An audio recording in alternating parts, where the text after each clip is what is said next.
I'd like to go ahead and get started. It's now 5:30. I'd like to bring the Planning and Development Committee to order, July the 22nd, 2020. We have three ordinances here tonight that we will be discussing. The first ordinance is CPO 2020-37, and ordinance amending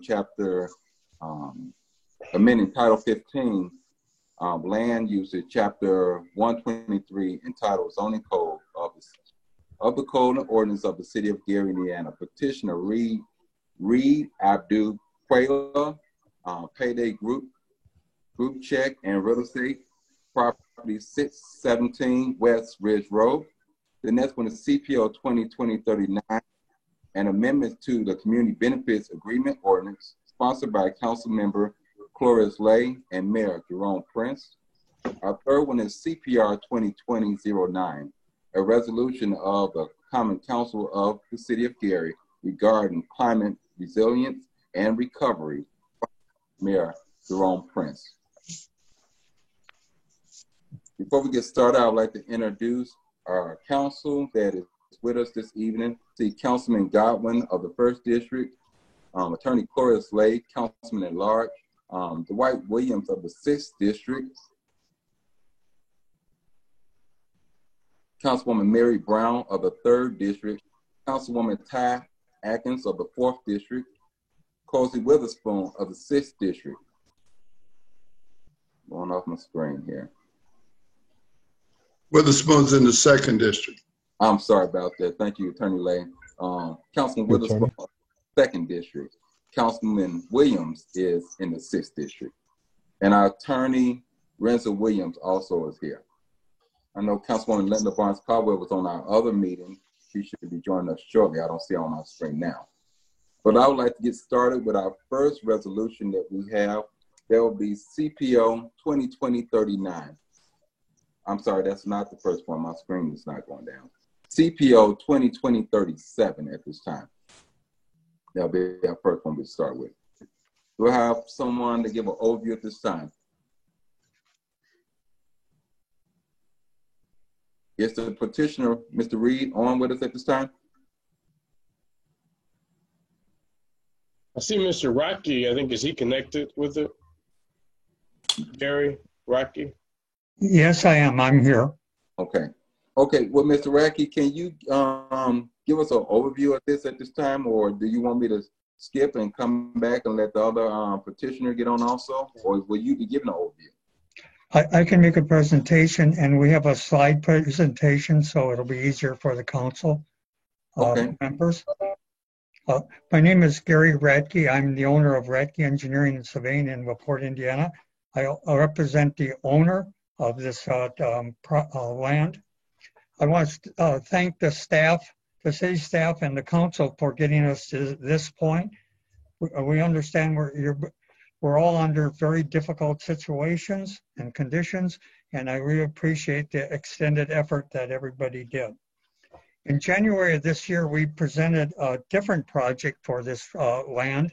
It was a 3,400 square foot building, and we went through the whole process of getting the building approved by the state, site review, and we're ready to basically build the building. Then in March, the owner, Rod, purchased two properties, or a property to the east, and he decided to build a larger building. And so that's where we are now, is that he owns actually the next 4 lots from his existing building. And you can see what the issue was when he purchased this property, the 2 lots, which is lots 5 and 6. It is zoned R5, and on both sides of the property, it's zoned as B21. And the first slide should show that.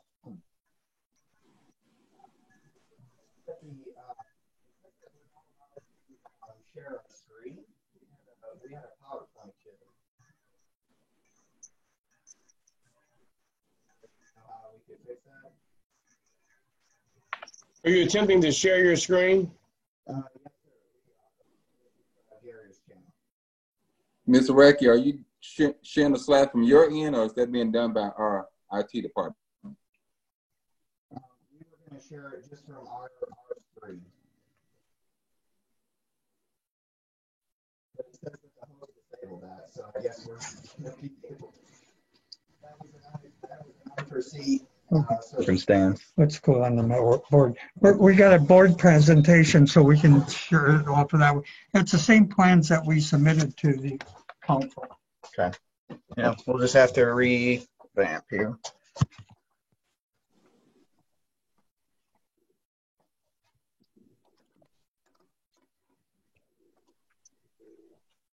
Okay, I can see you. Can everybody see the plan?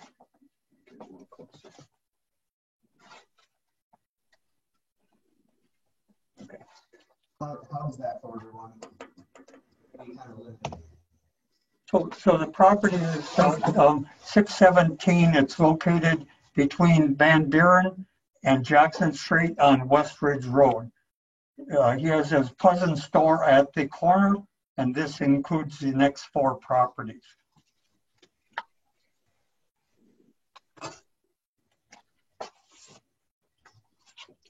The issue is that his existing building is zoned the proper zoning, which is the B21.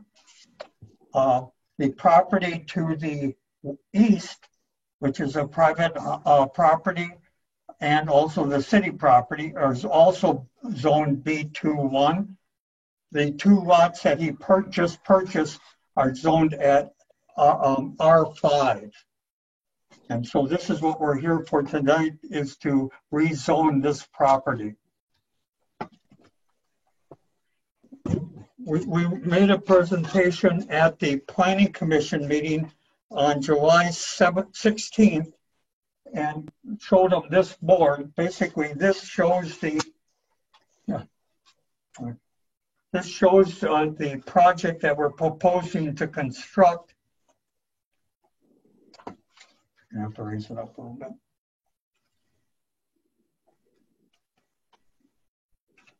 bit. It's the existing building that for M&M Beauty Supply is this building here. It's about 3,000 to 4,000 square feet. What we're looking at doing is constructing this new building, which is 10,000 or 6,375 square feet. It's going to be about 15 feet away from the other building. We're going to be redoing the parking lot of the existing and build a new parking lot. And we're going to, on the storm drainage, we're going to, no water is going to go into the city system. It's all going to be, it's all sand now, and it's going into the ground. We have submitted this building plan to the state for the design release. We also went through the site plan review on July 13th, and we're working with the site review board group to, on a few items. The building exterior is going to be concrete block. It's with the entrance door on Ridge Road, and the east side is going to have a delivery door, double door on that. All the rest of it will be solid block. There will be no windows in it. This will be a split face block painted with an M&M sign on the top.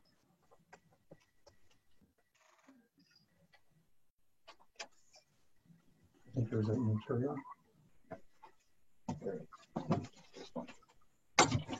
So inside the building,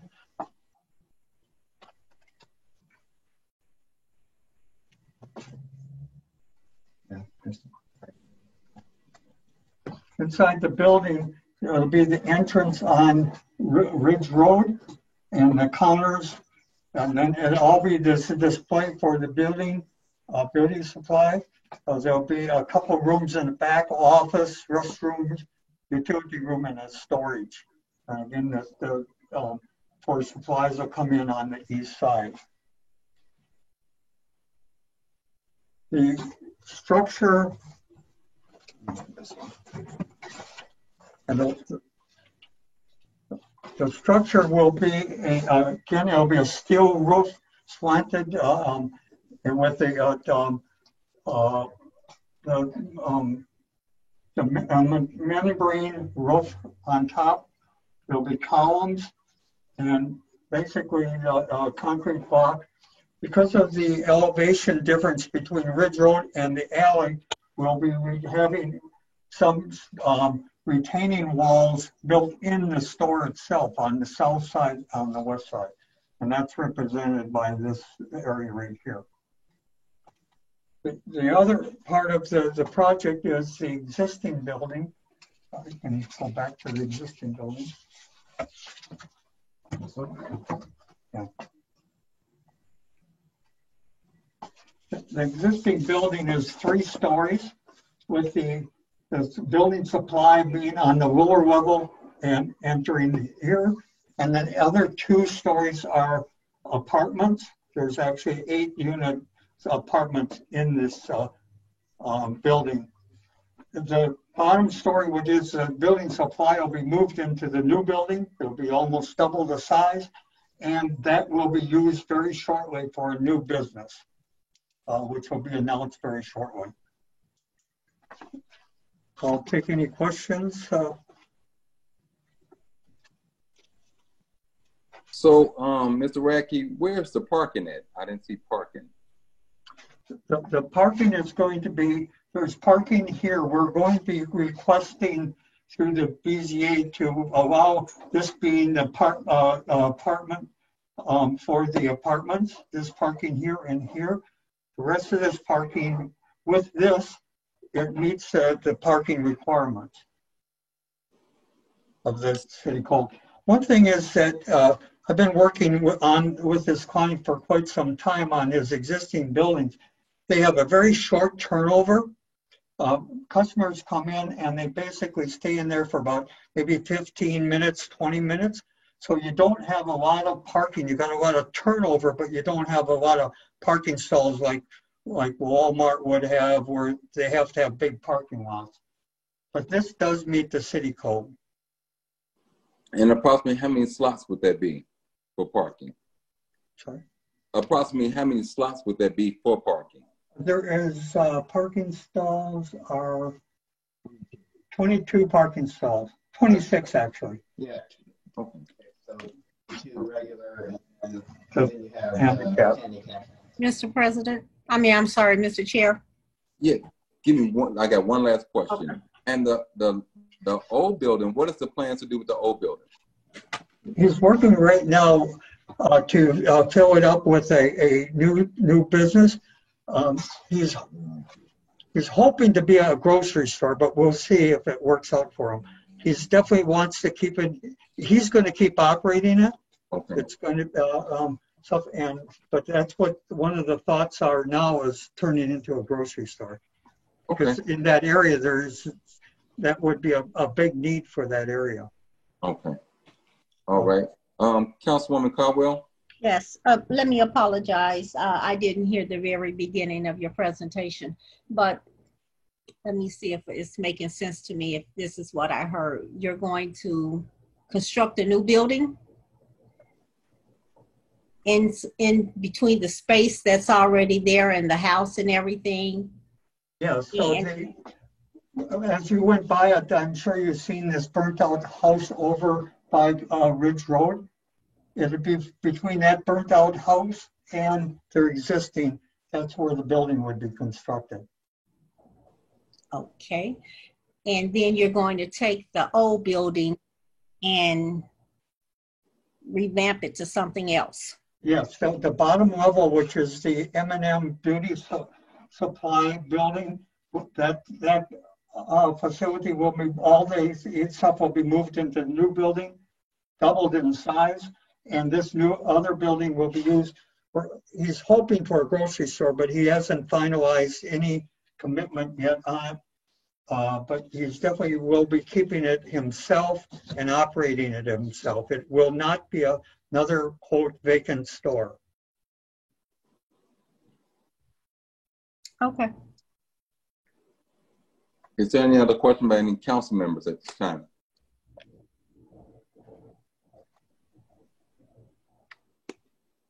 Okay. Well, thank you, Mr. Radke. I look forward to seeing you at the next council meeting, which will be in another month. It will be August the 4th at 6 p.m. via Zoom. Fantastic. Thank you very much for your consideration. Okay, thank you.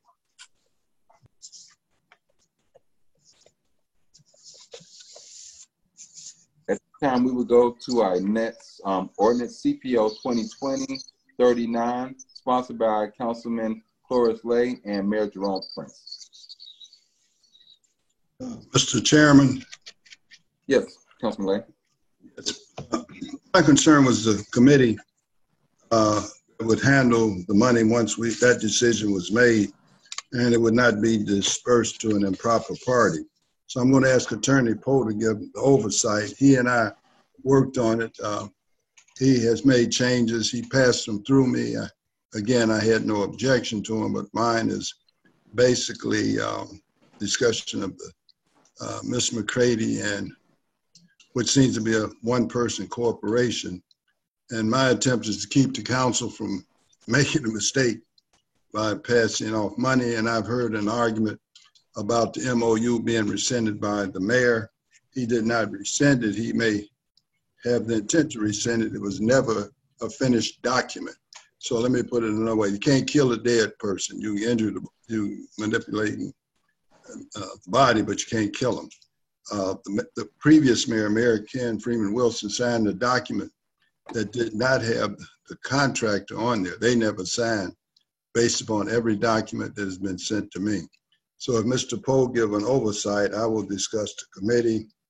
He made, again, additional changes. He passed them through me, but I told him place them before the council, and I had, me personally, I had no objection because I'm concerned with the committee structure. And I'm sorry, they're called commissioners. It's not a committee. So, and we were making changes as late as today. So I noticed Mr. Poe is online. I would ask him to go ahead and give the overview. Okay. Thank you very much. I wanted to probably first start with Councilman Lay's changes to the CBA ordinance. And that is heavily in section 2. Some of the changes there affect some terminology throughout the ordinance. So I'll go over this first and then kind of go back. Mr. Poe, yes. Before you get too far, you real choppy at this time. Oh, okay. Hold on 1 second.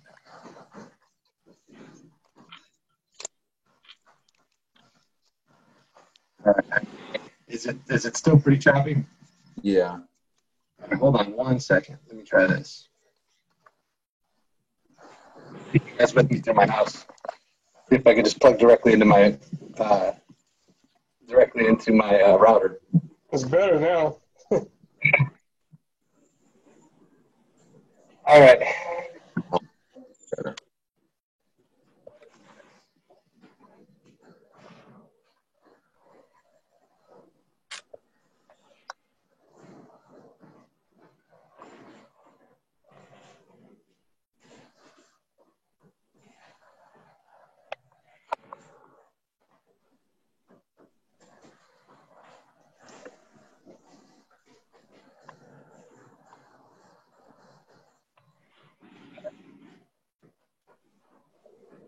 Is that any better? Yes, that's better. Okay. All right. With the CDA, section 2 is the section that Councilman Lay had me post. What was previously in of Gary Citizens Community Benefits Agreement. We're losing you again, Mr. Paul. I'm sorry to stop, but we are losing you. Right, it's not clear. We can't hear Right. him at all. Maybe I can help on section 2. This is pretty much my idea. What, Mr. Chairman, if I Yes. can proceed until he gets that straight. Yes. At a previous meeting, and I sent the entire council a recording that was taken at, I believe it was the July 14 council meeting. I hope I have that date correct. Where we have a corporate, well, let me go back to the MOU. The MOU was never completed. On December the 18th, the Board of Works passed a document that did not contain the contractor's signature, which would have been spectacle. The mayor, the former mayor, signed it without dating it. Of course, the present mayor says he rescinded it. It went through the law department without the person to the agreement being on there. That could not be done. So what you have is a document that really never existed. It was never completed. So I agree that that document should not be used for anything. But part of the problem also is who would be given these dollars. When I asked to see the corporation papers for, it's a committee, it's called the Committee for Gary CBA Inc. They were sent to me, but all I received was a planning or a pending approval. The state did approve this corporation, but it's a very odd corporation. It has no members. Ms. McCready identifies herself as the CEO. Mr. Dillon identifies himself as the attorney, but the distribution of the assets, you would not qualify to be a 501c4 because the manner in which they say they're going to get rid of the assets at the very end. She did send us a list of people that she appointed. I find that most amazing that the former mayor would deal with an individual that would appoint all of these people. I don't see anything wrong with them other than the fact that it's like a community action organization. As far as I can tell from speaking to some members, no one turned in resumes, no one was interviewed. They simply were appointed. I think that means it's deficient. I mean, I wouldn't know why we would let a private organization do that. I also checked with the Internal Revenue Service. When I checked with the Internal Revenue Service, they said, in fact, categorically, this organization was not a formalized 501c4, which I personally think is you shouldn't set up the 4 anyway. Other than the fact, I believe he or she wants to lobby and do things of that nature. But the 4, if money was put into the 4, it's not tax deductible to the giver. So what I'm suggesting is that the council and the city administration, that we control these dollars by setting up our own committee or commissioners. It wouldn't be a committee, it would be commissioners. Some of the changes have been made in the last 2 or 3 days. One, I think the commissioners should be 11. No elected official should sit on it, and I'll explain that. I was sort of being selfish. Some people I had suggested they should apply. They requested that they would if I was part of it, but I simply will not have the time to do that. So I'm not sure we need elected officials. If they want to apply on their own, then we're going to have to go forward without it. What I also did was to try to get the executive branch and the legislative branch to work together for changes, what appears to me since I've been here, working against each other. So I suggested an 11-person committee with the mayor having 3 appointees, the council having 8, but the council send the president of these commissioners. What I further was suggesting, and I hope Attorney Poe, who I think has done a yeoman's job because I kept changing at various times during the day, I would call him well, I guess everybody's at home now, to make these changes, that the commissioners would go through they would come to the Board of Commissions under Councilwoman Caldwell, and they would have to submit resumes and be interviewed. 8 would have to go through that process. The 3 the mayor appointed wouldn't have to go through the process. Also, the 11 people would be staggered, so you wouldn't get to where you were dumping everybody all at once.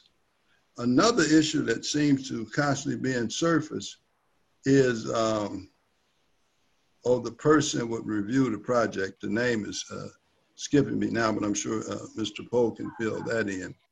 Compliance officer? Yeah, that's it, the compliance officer. That the compliance officer, and I'm not sure, would be under the executive branch, but they would tie back to the commissioners, this 11-body commissions, whenever they needed that person. And that person would also be entitled to give them directions. That's another reason you would include the executive branch. Now, I do know you may have a document that says the mayor should appoint the vice president. I'm not sure he was aware of that, so I'm suggesting that be removed. If that's something he wants, then let's give it to him, because we're going to send the president. If the vice president is not something the mayor has to have, let the body of commissioners elect the vice president. Like I said, the council would do the president. I am prepared to answer any questions on this MOU, any questions on the incorporation, and any question when I dealt with the tax exempt unit of the Internal Revenue Service. Everyone has been sent these documents. So I'm sorry. Go ahead, Attorney Lay. So whoever needs me to answer, and I haven't directly, well, I had a brief conversation back some time with the mayor. I absolutely do not believe that he's going to attempt to negotiate this back spectacle. And I'm not sure why the former mayor didn't ask them to sign it before she executes the document. That's just absolutely sloppy. And I do not believe a completed document exists anywhere. I do not understand how it passed through Corporation Council without the signature of the contractor. It's as if somebody sat down and wrote a document. I do not understand why everyone has been so negligent that it took me to go to the Internal Revenue Service to verify the 501c4. And if you listen to the tape, Ms. McCready indicated she had the 501c4, that she had accumulated $600 and they had gotten that. The Internal Revenue Service is not aware. Let me give you another example. If you complete your tax form and you put it under your pillow, you have not completed your tax form. If you complete your tax form and send it to them and they don't have it, you still have not completed your tax form in terms of the Internal Revenue Service. So even if you wanted to, even if the mayor signed that MOU, you could not give the money to this committee. So I will answer any question, Mr. Chairman, on this section. The rest of it, Mr. Poe will handle. So, Attorney Lay, when you speak of the MOU, are you speaking of the ordinance itself? Are you saying that wasn't dated and that wasn't properly done? No, the ordinance is 9305. Right. Okay.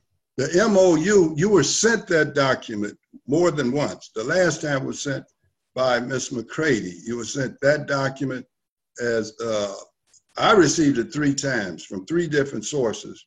And I kept verifying to ensure that they had a signed copy.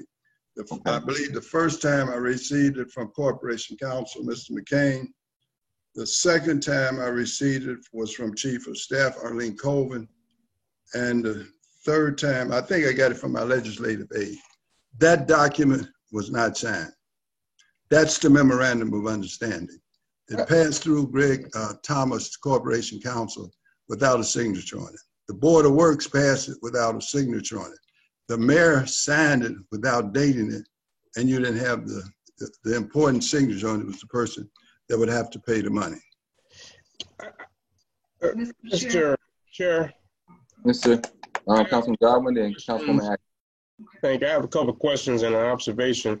Earlier today, Attorney James Dillon, who I understand is the attorney of record for the Community Benefits Agreement, sent me a copy of the council check of the $600 that was actually cashed by the IRS in November of 2019. Further, he sent to me a letter indicating that because of COVID-19, it had not, I guess, been fully activated by the IRS. However, they were in receipt of it and acknowledged receipt February 4th of 2020. I did forward that last letter to Councilman Lay. It was probably around 4 o'clock, as well as his assistant, Ms. White. So it appears that COVID-19 may have played a role in the, I guess, whatever was reported about this 501c4, but there does appear to be one that's not under the pillow, but was in fact sent, and there's a council check to that effect, which can also be shared. Secondly, it appears to me that there is a conflation of the MOU and the ordinance, or maybe my own ignorance, which is also quite possible. So can we shed light on what exactly, how the MOU as it relates to Spectacle is part and parcel of, or in any way related to the CBA ordinance itself in relation to the amendments that are being proposed? Mr.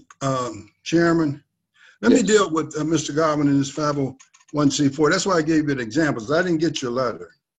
The internal revenue, first of all, I don't think the corporation that they have established will go through. The mere fact you paid to $600, assuming you did that, does not mean anything. It really doesn't. You just simply have filed something until it's formalized. It's possible the Internal Revenue Service have looked at it and has not formalized it. Therefore, at some point, government is slow. They will return the $600.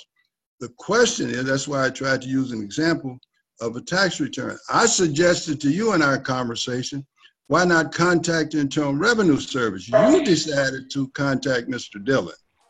And again, Mr. Dillon may have mailed it off. There's no question. He certainly could have sent it to the wrong department. He could have done several things with it. But if they had it in November, that would be surprising. They have not filed, and I'm sure you know what a 990 form is. They have not filed a 990 form. So if they thought they had to 501c4, they could have filed that document. What I'm suggesting, it has never been formalized. Now the MOU I'm talking about is where Spectacle was to, I believe it was $100,000. Within there, they were supposed to, I don't have that directly in front of me, $50,000 I think was to be used for a compliance officer, and the balance was to go to Ms. McCrady's committee. And if you look at the corporation, and Mr. Dillon filled out, you couldn't possibly get a 501c4. And again, that is for lobbying. If you were going to give it money, outside of government money, we're not, I assume we're not in the business for lobbying. Take a look at this membership. This membership is all appointed by her. You don't find that out of the ordinary for a corporation. So now when you said, you asked me the question about the 9305, in the 9305, it was also stating that this citizens committee, why would the council, elected officials, here's a committee that if it was set up, wouldn't even be under the open door law. You have no control over it. So why wouldn't the council want to control money that in fact belongs to taxpayers? This is not something that is their money personally. So it's not, they could have a meeting. They could do things. I tell you another thing that they said about the money. They indicated, in all due respect, they indicated what they were going to do within the 4th district. Now, unless they didn't change tax abatement is the city of Gary. It's not an individual district where you may find districts now competing against each other. But I think the central thing here, why, and I'm not surprised now, I'm not surprised now that someone would say, well, we're going to give it to a single individual to make the decision, assuming she could get the 501c4. If she gets it based upon what's there, I certainly would come before the council and apologize. But the MOU ties back to 9305. And that was done December, I believe, the 17th. Mr. Chair? Yes. Let me, if I might quickly read the letter that I did receive from Mr. Dillon. It if that's okay? Yes, it is. Okay. He says, this was sent today at 4:00 p.m. He said, I have spoken with the IRS. The 501c4 status was granted on February 4th, 2020. The online system is down. The representative stated that she sent a letter to Carolyn's address in February. And that would be Carolyn McCready. She has sent an additional affirmation letter today. She says she should expect to have it, that will be Carolyn, in 10 to 14 days. He says further, I do not know who Attorney Lay spoke with, what department he called, or where he received his inaccurate information from, but the Committee for a Gary CBA Incorporated is an active nonprofit organization. So there seems to be some confusion. I don't know whether it's the IRS in terms of their own record keeping, but he did also, as I indicated, send a copy of the council check from November. And I certainly would hope that they would return that by July if it is not, in fact, been properly filed. Further, I don't know whether, since they were not recognized until February of this year, I'm not certain a 990 would be due yet. Because if anything, they haven't received any funds and they weren't official until February 4th of this year. So their 990 wouldn't be due probably until 2021. Yes. Since they were created in this year. But it looks like they did, in fact, file. I was sent a copy of the 1024A as well in November, but there was a notice that was also sent about, certain documents that were sent after a particular date in November had not fully been processed because the IRS, as we all know, has been pretty much, they aren't even doing enforcement actions right now, been pretty much shut down. So I think this is something we need to look further into. And we'll learn, I'm sure, between now and the next council meeting, but that's all I have for now. Mr. Chairman. Yes. Attorney Lay, let me have everyone else to mute their phones. If you're not the one that's been acknowledged to speak, everyone, please mute your phones. Go ahead, Okay, I'm looking at also the corporation papers.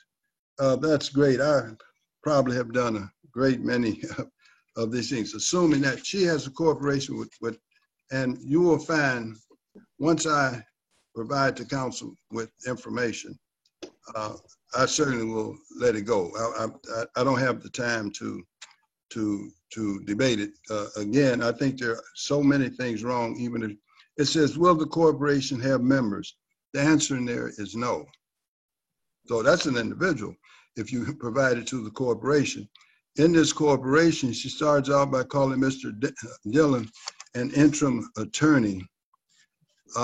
Interim counsel. Then he's legal counsel, and she's a CEO.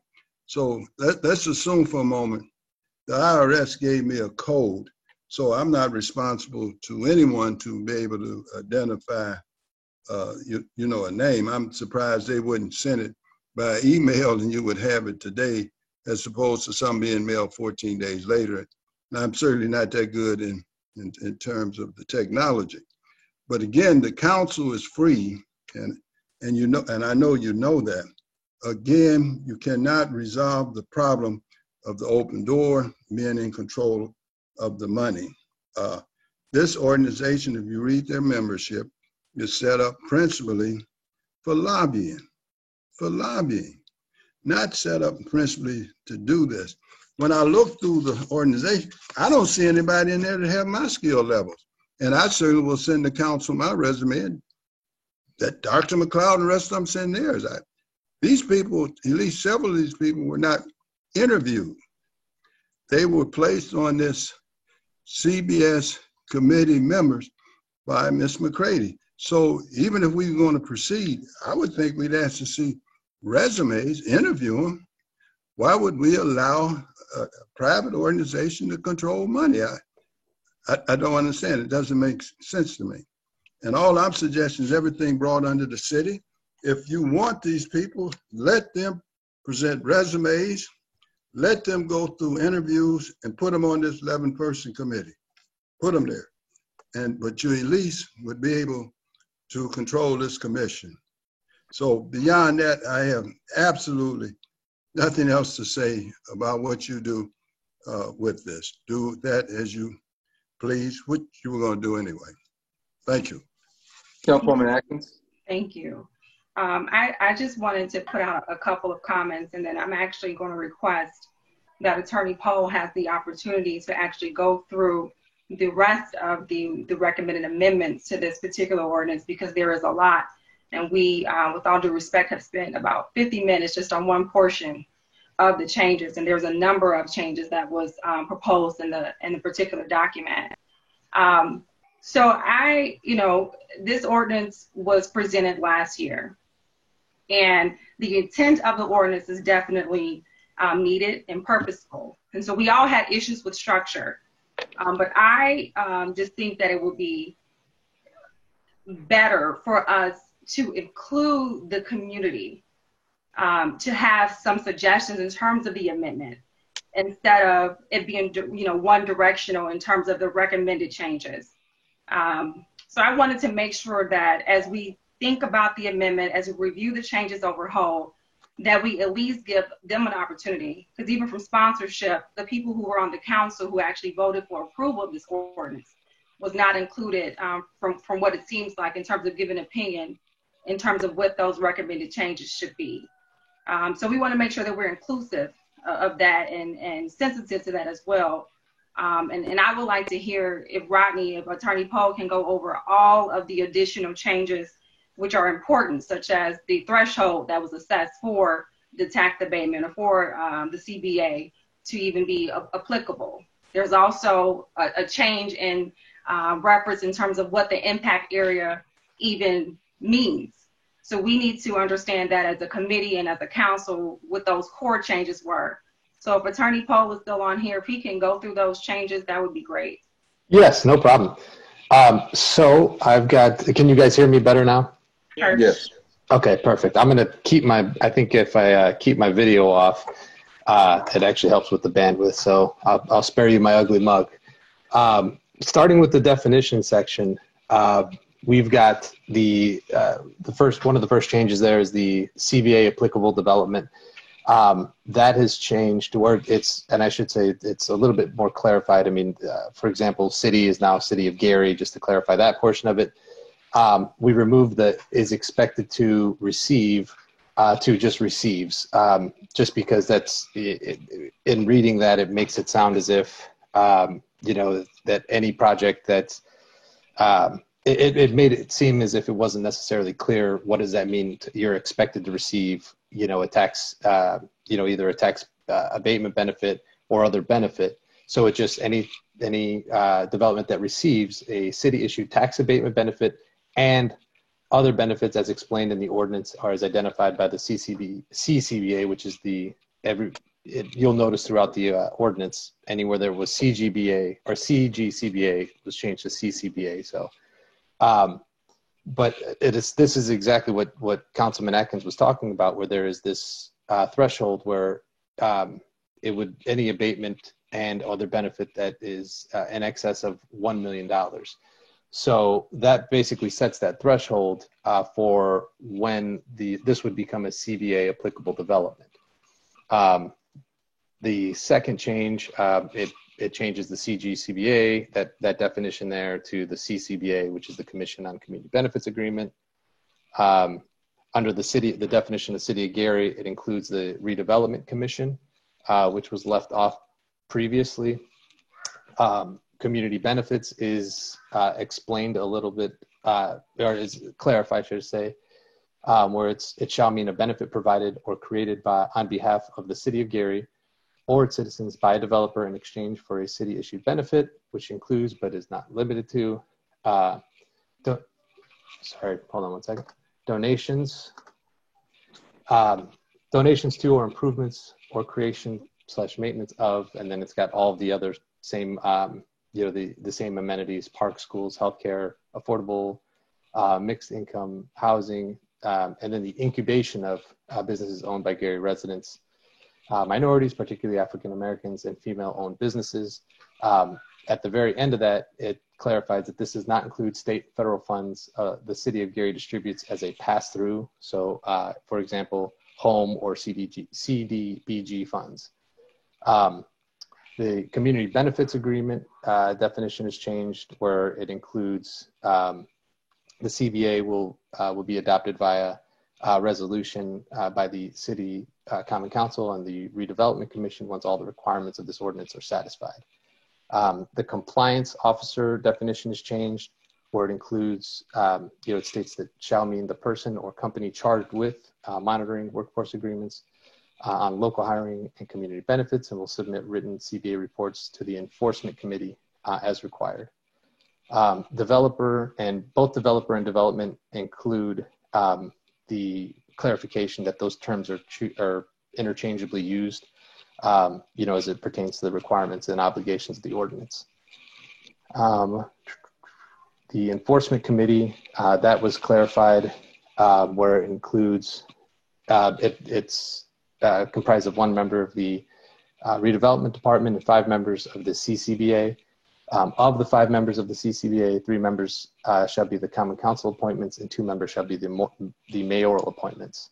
So again, this all ties into that section 2 change.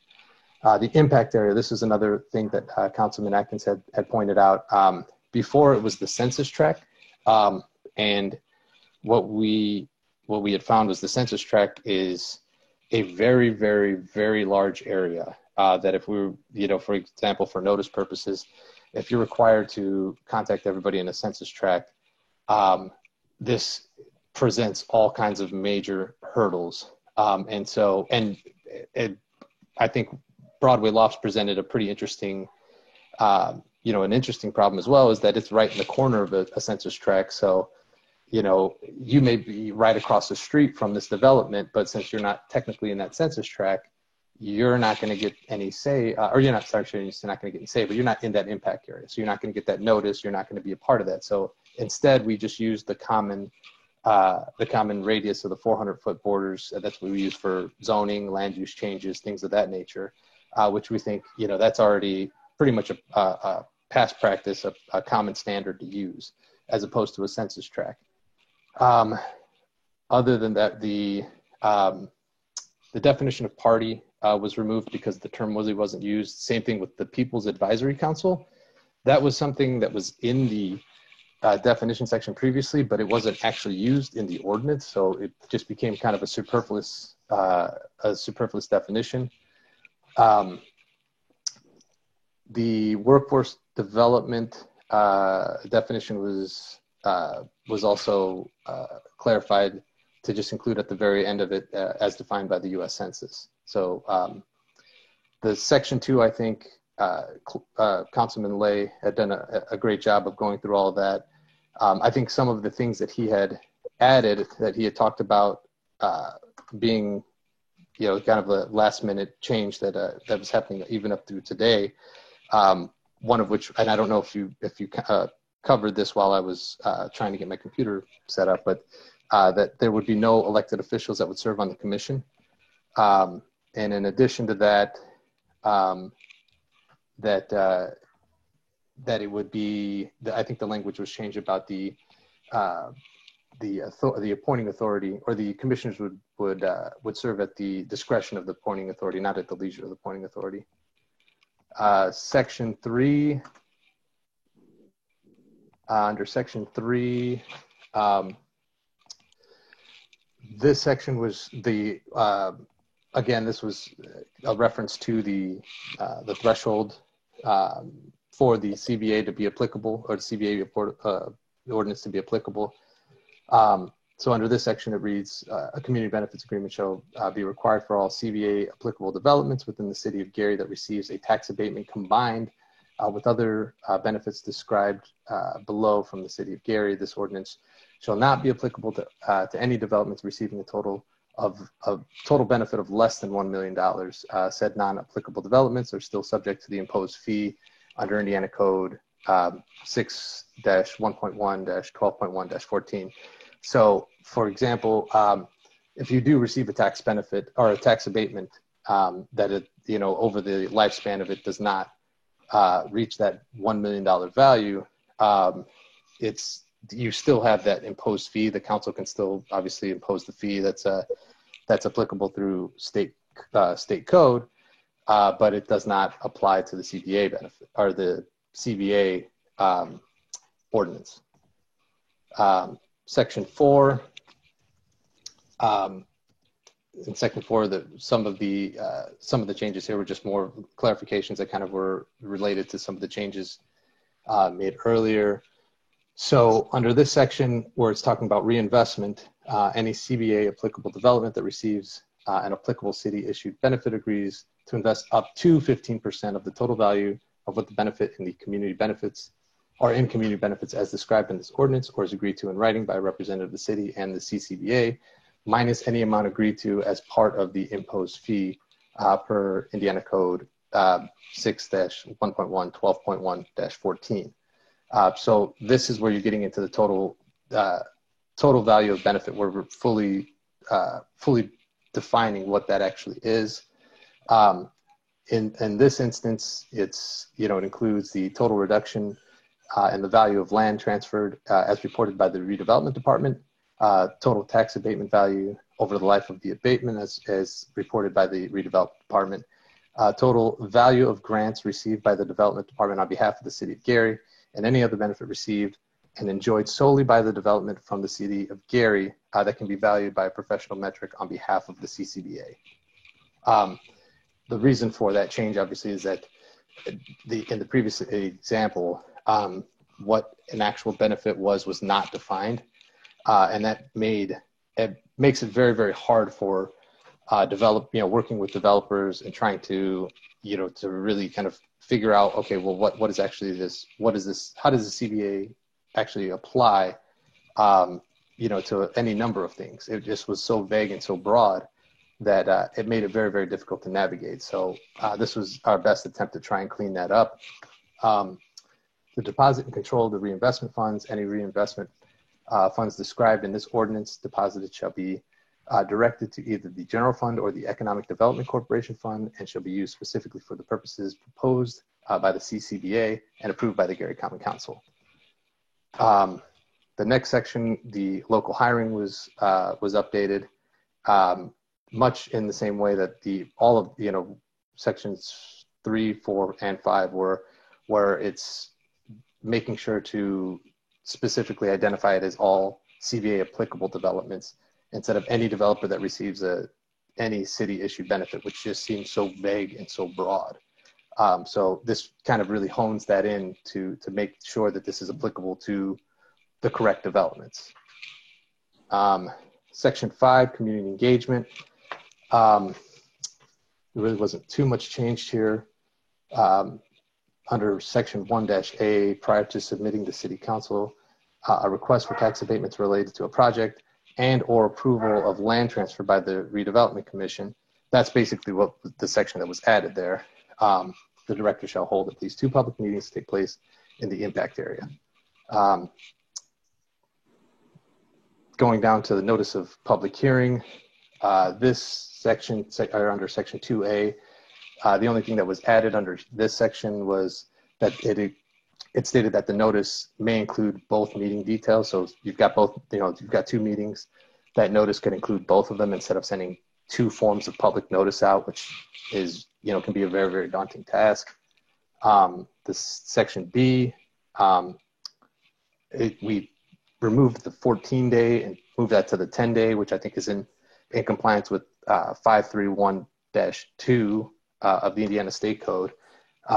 It seemed like we were requiring, it was a strict requirement that could be pretty burdensome. And then again, that states that the notice may include both meeting details.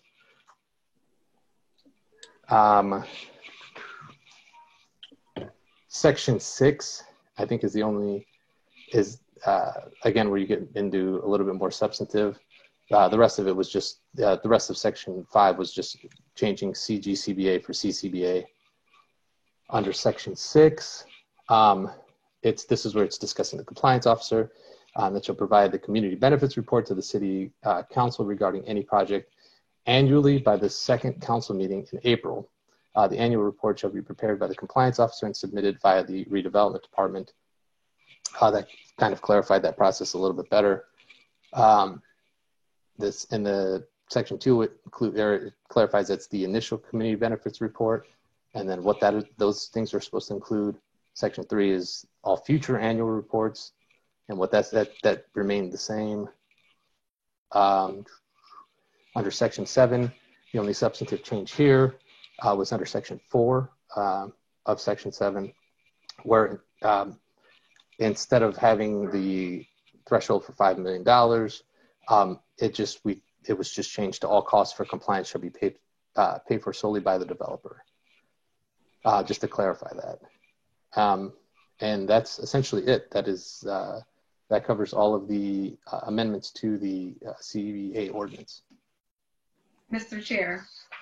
Yes, Councilwoman Mackin. Okay, Attorney Poe, that was a lot. So I'm gonna try to high level to summarize some of the key points. So the amendments address the following.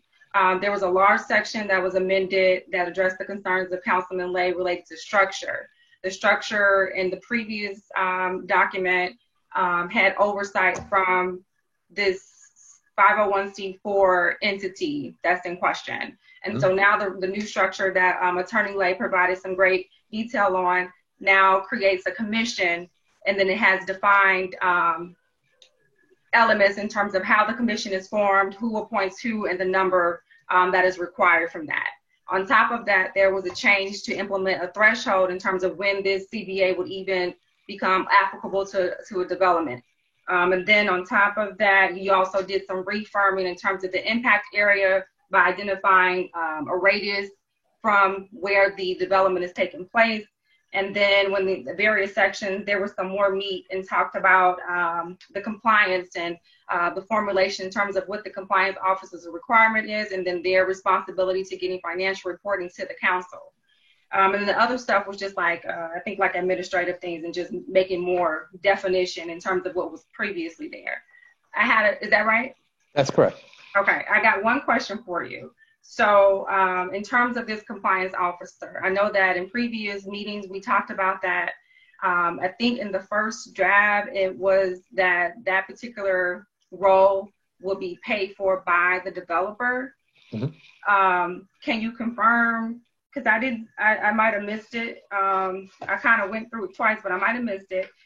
The funding for the compliance officer, and then also we wanted to identify the hiring. Is that oversight from the administrative branch or executive branch, if you will? Sorry about that. Or just if we will compare with the current state, we know that there had been conversation about compliance officer with GSD. So is there any conversation that's already been, communicated related to that? And then what is the correct path for that person and who they report to and all that good stuff? So the section that we were talking about as far as costs, we made it very, very clear that just all costs of compliance shall be paid for solely by the developer. So including the compliance officer's salary? Yeah, if for example they're seeking out to hire somebody to fill that role. Okay. However, if they have somebody they want to fill that role, then they would be able to fill that role themselves. Or again, as it's been kind of pointed out there, we do have we may be able to rely on the executive if that's how both the developer and the city wants to proceed, to have the executive take that over. But ultimately, if there are any costs associated with it, what the CBA would require is that is actually covered by the developer. Okay. And at what point should the, if it's the 501c4 or if it's proceeding with this amendment to do the commission, at what point will they be brought into the conversation with the developer?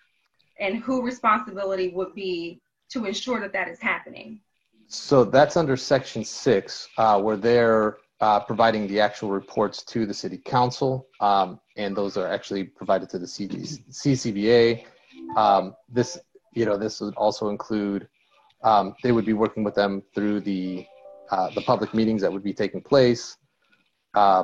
But ultimately, the annual reports is where the compliance officer would really have to answer to these entities, both the city council and the CCBA. Okay, so that just speaks to the compliance officer, right? But the whole point of the CBA is to ensure that there is a connection between the community and the developer. So that is what I'm talking. Like, at what point either the commission, not the compliance officer, the commission or the 501c4, whatever we decide as a council how we're gonna move forward. When will they be brought to the table with either redevelopment or the developer to even start the conversation related to what is the true benefit, right? So I think that's key. Is it within, I don't know, 30 days of execution of the contract, or is it, at what point? I think that's key, because that's part of the reason why we're in the situation with Broadway Lofts. Yes. Mr. President. Yes. Mr. President. Can he answer that question? Yeah. And if I can, I have a question that I think is related to what Councilwoman Atkins is getting to. Can I ask a part B to your question, Councilwoman Atkins? If the chair allows, of course. Please continue. Okay, so one of the things, and I think this is connected to what Councilwoman Atkins is saying, you said you're changing the language from expects to receive to receives. And I think that is a problem, because here's the deal. If this is not triggered until it's actually received, it's too late to negotiate anything or get any concessions from the developer. It should be based on the conversations you've started to have when you know that someone is going to be presenting a project that will lead to an amount that will trigger the ordinance. That's when the CBA ordinance should go into effect, so that when it comes to the planning committee, when it comes to the council, we already know where the community benefits are going to be. And so that change, which seems like a simple language change, has serious substantive implications that basically kills the whole CBA. So I'm very concerned about that, and I'd like to know any comment you have on that. And what's the resolution to that? Rodney, or Mr. Chair, if I may, if you look at section 5, sorry, I'm one screen. Section 5, 1A, it says prior to submitting to the City Council a request for tax abatement related to a project and or approval of land sale. So before even an application makes it to the council, would be the community engagement portion, including the public hearing. So that does account for the issue that we're talking about here with Broadway Lofts, where we're kind of running the process concurrently, where the initial public hearing needs to occur before application is made to the council. So that way they will know what the request is and have the public engagement, and in essence, better understand what the community benefit would be of an applicable project, so that when the declaratory resolution is done for tax abatement in front of the council, that part of the process has already commenced. Or why are we changing the language? Say that again? Why are we going from expects to receive to receives? So that's not a minor change. Well, I'll put it this way. Under the ordinance, there's several requirements that are here. And for example, you're requiring these developers to take part in these actual they're actually required to go through with this development, or not development, but the agreement. They're obviously not going to engage in a full agreement if they're actually not receiving it. And that was the thinking behind it. I think that it's a good point that you raise. And I think it was just the way that it was written under the previous definition was just a little too vague. But again, we can definitely work with that. Well, let me ask Mr. Bittner, if I can, Mr. Chair. How many development projects have we had in the last 3 years that are over $1 million?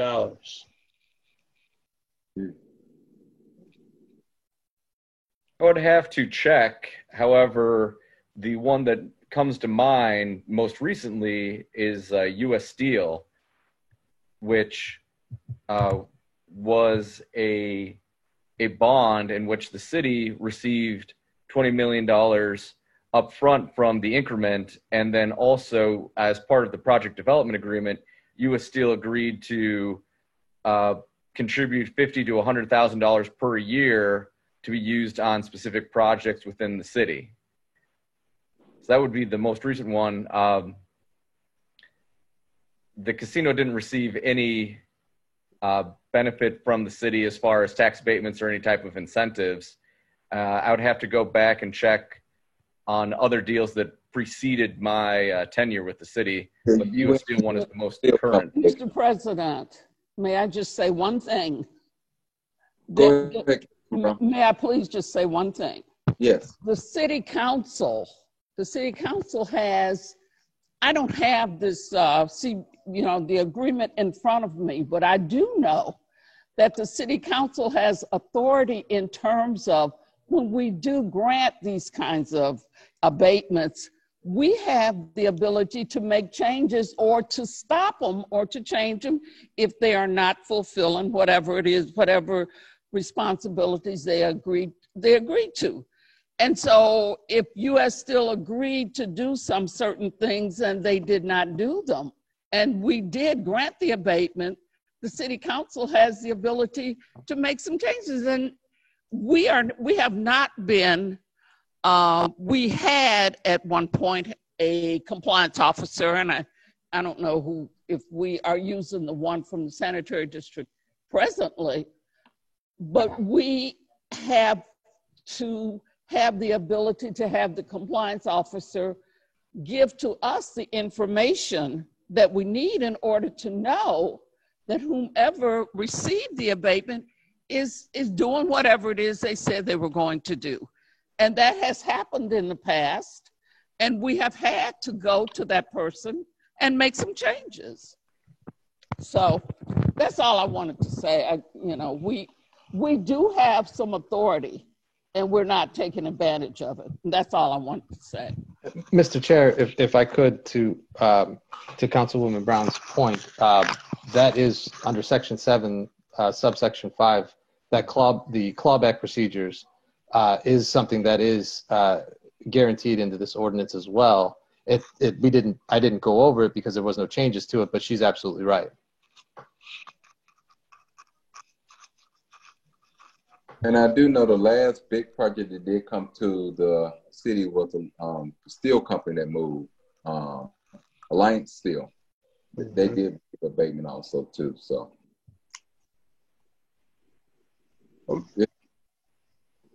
Mr. Chair. Yes. Well, I want to say here to Councilwoman Brown, that's a very good point. Yeah. And I hope that, because we have a lot of tax abatements out there, TMB Tube and several others, who may or may not be in compliance. And so I think that is something we really need to take more seriously in terms of our fiduciary obligation to go back and really ensure these folks are doing what they said they were going to do. There were a lot of changes, Mr. Pohl, and so I would ask if you could maybe put that in a summary document. I'm not trying to create a whole lot of work for you, but there's a lot. And I think it's a lot harder to compare the original with the amended to really see what's being changed. But I would ask that you would put a letter together, document each of those changes, and sign it, that you are affirming that those are the changes that have been made to the amended ordinance. And I would ask that it be distributed to the committee members that Carolyn has, the list that she has given to us, and that it also be distributed, of course, to all of the council members, so that everyone is on the same page about what exactly is being changed. And so I think that's important. Mr. Chairman, apparently what as Councilman Atkins pointed out, my whole conversation just sort of went up in the air. This commission I'm talking about creating would be under the jurisdiction of the Gary City Council. Let me repeat that. Maybe that's not understood. No. You would select you would select the members. It's 11 there. I'm saying 8 would be selected by the council. That is a clear majority. If you look back, assuming it is a 501c4, assuming I was talking to somebody in Disneyland as opposed to Internal Revenue Service, they only have one member. Read the document, read the written document. They have one member in this 501c4. Everyone else she is appointing, according to a couple of them. All I'm suggesting, these same people submit resumes and are interviewed for the council. We do that for everything else. In other words, all of them can apply for one of those 8 positions. They have 16 here plus her. It's 16. I'm just simply suggesting 11. They apply for 8 positions that would be open. They can apply for, in fact, the presidency, but they turn in a resume. I mean, we turn in resume for something almost insignificant compared to this. So no one is being screened out. If they come under the council, if you create this commission, it's under the Indiana Open Door Law. Most government officials don't like it because that means you have to be transparent. So they would have to, and I knew it was in there, that they will have to deal with the public.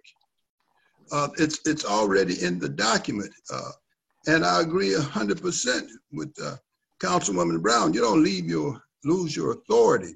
Even the commission you can get rid of at your discretion. I think initially the word is leisure, and that's a change. I told him, well, it's not at your leisure, it's at discretion. You stagger this commission. It is your commission. There's nothing you control in the way you would control this thing. And you even control the president. You send the president, you don't let the commission elect this president. You determine, you being the commission. That's all I'm doing is shifting.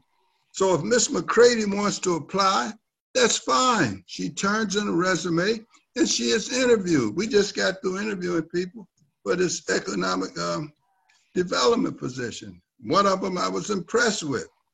I thought she did an excellent job. So again, that's all this is. So with the 501c4, it was perfect. I do not believe it should be under her control.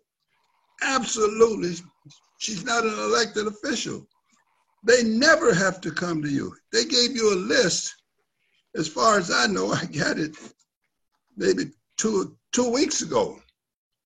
I've never seen this list before. So again, take control, be in charge, appoint the commission, and then you can control this compliance officer. Deal with the mayor on that. If he does not want to deal with you, it's my understanding we had in there, or should be in there, where the developer would be responsible for the compliance officer, and we wouldn't allow the developer to pick the compliance officer. We would, and let it report to the commission, who reports to the council. I'm not sure why that's muddy, but apparently it's muddy. Councilman Lay, why the number 11, and why not the council have all the appointments then? What I was trying to do was to engage the city with the mayor. I looked at your page program, just as an example. You gave an appointment to the clerk, appointment to the judge, appointment to the mayor. Again, I was trying to create something that I have not seen since I've been here. And I'm not necessarily saying it's the council's fault, but it's certainly been the lack of cooperation. And I've represented just about everybody you could possibly represent, including this council, including the city. And what I was trying to do was to create cooperation. Matter of fact, it came back to me where the mayor would appoint the vice president. I was told he didn't ask for it, therefore I said eliminate it. Eliminate it. So again, if you got 8 votes and you can't control 3 votes, you almost got to be retarded. You got the majority. Give him the 3, and therefore you participate as a body. When you say the city of Gary, you're talking about the legislative and executive branch. Now, if the council want all 11, take them. But at least you put the 11 there. Take the 3. If you think that is so harmful that you can't at least allow the chief executive of the city, a full-time person, to have 3 of 11, which is less than a third, then take it. I was just simply trying to create some cooperation, that's all. Something I do not, if it exists, I haven't seen it. And again, I'm not blaming the council. It's some cases been mutual. So that's why the 3. Yeah. And I'll tell you another thing. Let's take another thing. Other examples. Your fire commission and police commission are run where each person has, a body has some appointments to it, and it seems to be working. The city council has 2, and the city council created the ordinance.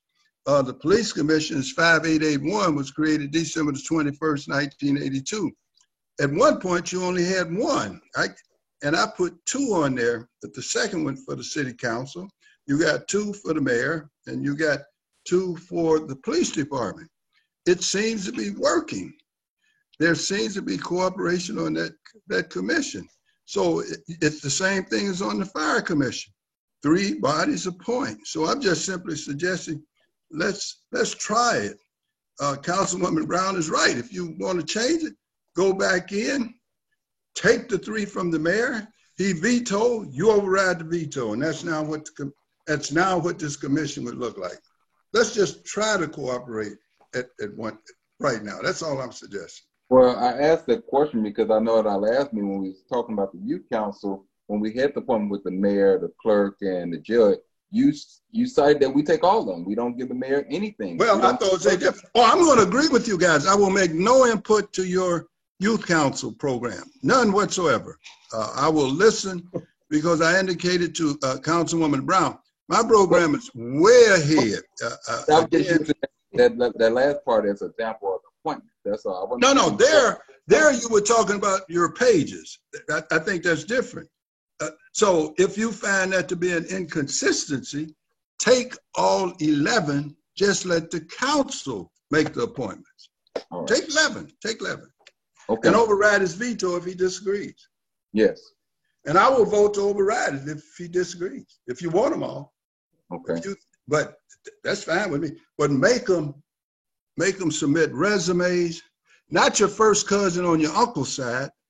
In other words, they got to be able to bring expertise, such as an accountant, such as an attorney. All of these people should be there to ensure, and they certainly can just be citizens, to apply, and they go through the process. None of these on this list went through anything that the council is aware of. Some of them I've never heard of them, and I'm old and been in this city all my life. I don't know anything they've done.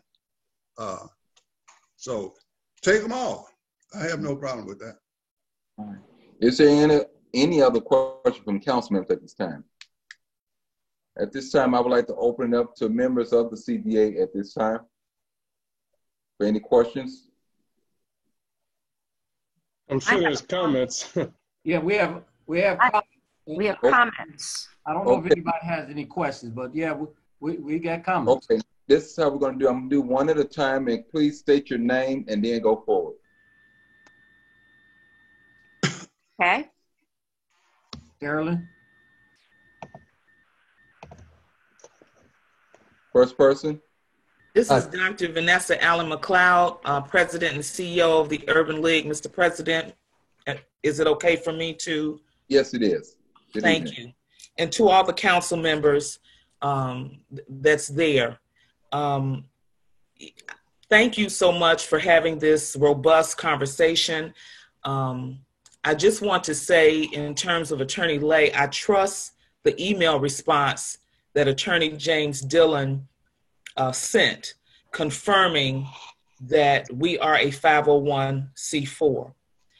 I also, want to let the council know, and I'm sure they can see the list, that this committee of volunteers is made up of highly respected and in some cases credentialed citizens that's only here to try to help and work collaboratively with the city on behalf of some of the residents. You know, I'm very disappointed in a sense on the direction that this has taken, but I'm not going to jump off the ship and I'm not going to give up. We came together in earnest and in the spirit of collaboration, and it seems as though Attorney Lay has taken control of this situation and turned it into something else that I'm still unsure of. We want to work and be inclusive. We want to be collaborative, and we want to come to the table and work in earnest with all of you to make sure that our city and our citizens benefit from this agreement. So I don't have any questions for Attorney Lay. I don't have any questions for you all. I respect you and what your position is and what you do. I just ask that you be inclusive in your conversations with us. I just ask that we not fight each other. Let's come to the table and include us at the table so that we can bring some benefits to the city of Gary. That's my comment. Thank you. Next speaker. Okay, Ruth. My name is Ruth Needleman. I am Professor Emeritus from Indiana University. I taught 35 years labor studies, including labor law, employment law, etc. I had prepared some comments, but I have to immediately start by saying that this is not an amendment, this is an erasure. Because community benefits agreement has certain clear goals, which would be frustrated completely by the changes that have been suggested. For example, having a compliance officer write an annual report will not allow for ongoing compliance. It doesn't make sense. Plus, the idea of a community benefit is that impacted community, not the 5 houses next door, not 400 feet, but the community has a say on what they want. And that the developer doesn't say, don't you want my fitness center or my car sharing? I mean, it's very different. We've had a lot of development in Gary over the last decade or more at the airport, at the university, the road work. But the problem is there are so few workers hired that live in Gary that the money leaves with the workers and the developer takes the money with him. Community residents and community neighborhoods are not benefiting. And there needs to be a commitment, and it has to be enforced, that the developers will hire and train Gary residents. They will invest in the surrounding community. Otherwise, what we call development is really displacement. I followed very closely the projects at the university and the airport. Of all the work at the airport, and that was a $1.6 million extension project, only 4% of the labor during the entire time of the work was done in Gary.